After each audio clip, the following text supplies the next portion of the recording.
আসসালামু আলাইকুম। আজকে আমরা সিদ্ধান্ত নিয়েছি আমরা সবাই মিলে পিকনিক করব। এইজন্য আমরা পেঁয়াজ, মরিচ, আদা যা, যা প্রয়োজন সবকিছু আমরা কুটে নিচ্ছি। এইগুলো আমরা বাজার থেকে কিনে নিয়ে আসছি। এরপরে আমরা সবাই একসঙ্গে সবগুলা ছিলতেছি এবং ছিলার পরে সবগুলা ধুয়ে নিচ্ছি।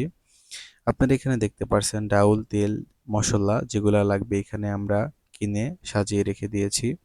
এরপর আমরা চুলায় গোস্ত কষিয়ে নিলাম। গোস্ত কষানোর পরে আমরা ডিশে উঠায় রাখতেছি। এইখানে আমরা এরপর পেঁয়াজ মরিচ ভেজে নেব। এই জন্য সুন্দরভাবে পেঁয়াজ মরিচ ধোয়ার পরে গরম তেলের উপর ছেড়ে দিয়েছি। এগুলা ভাজা শেষ হয়ে যাবে। এরপর আমরা চাউল দিব। তারপরে আমাদের খিচুড়ি রান্নার কাজ প্রায় শেষ হয়ে যাবে। আমরা সবাই মিলে একসঙ্গে হওয়ার জন্য একটি পিকনিকের আয়োজন করেছি। তাহলে যেন সবাই একসঙ্গে একত্রিত হতে পারি অনেকদিন পরে। এখানে আসার পরে প্রথমে আমরা চেয়ার টেবিল পেরে নিচ্ছি, এখানে খাবো। এই জন্য রান্না করার মাঝখানে আমরা চলে আসলাম চেয়ার টেবিল পাড়ার জন্য। আসার পরে আমরা সুন্দরভাবে চেয়ার টেবিল পেরে নিচ্ছি এবং সুন্দরভাবে গুছিয়ে রাখছি। আমাদের লাইট এখানে দেওয়া হয় না, এই জন্য অন্ধকার দেখা যাচ্ছে। ইনশাল্লাহ খাওয়ার সময় লাইট জ্বালানো হবে। আমাদের রান্নার এখানে লাইট, এই জন্য আমরা এখানে লাইট জ্বালাতে পারি নাই। এইটা করতে করতে আমাদের খিচুড়ি কিন্তু প্রায় হওয়ার দিক। আমরা কিছুক্ষণ লাড়াচাড়া করতেছি, এখন লাড়াচাড়া না করলে খিচুড়ি ধরে যাবে। এবং আমরা সবাই দাঁড়িয়ে আছি, দেখতেছি, উপভোগ করতেছি খিচুড়ি রান্না করাটি।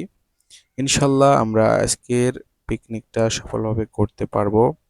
এবং আমরা কিছুক্ষণ পরে আমরা ঢাকনা খুললাম এবং অনেক সুন্দর সেন্ট বের হয়েছে খিচুড়ি থেকে। এরপরে আমাদের বাবুর্চি ভাই বলল যে এটা হয়ে গেছে, এই জন্য চুলা থেকে নামানো হলো। চুলা থেকে নামানোর পরে এখানে সিস্টেম আছে, এখান দিয়ে আগুনের কয়লা দিতে হবে উপরে, তাহলে যেন ভিতরের যে হালকা হালকা পানি আছে এগুলা যেন চুষে নেয় এবং পুরোপুরিভাবে যেন ফুটে যায় এবং খাওয়ার উপযুক্ত হয়।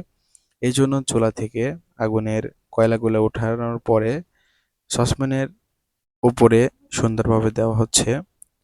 এরপরে আমাদের কাজ শেষ হয়ে যাবে। আমরা কিছুক্ষণ পরেই আমরা এই খিচুড়িটা খেতে পারবো। সর্বোচ্চ 15 থেকে 20 মিনিট এরকমভাবে রাখতে হবে। এইখানে সবাই বসে আসে খাওয়ার জন্য অনেক আগ্রহ নিয়ে। আমরা সব প্লেট দিয়ে দিয়েছি এবং খিচুড়ি রেডি। ইনশাল্লাহ আমরা খাওয়া দাওয়া করব এবং সবাই প্রস্তুত ইনশাআল্লাহ।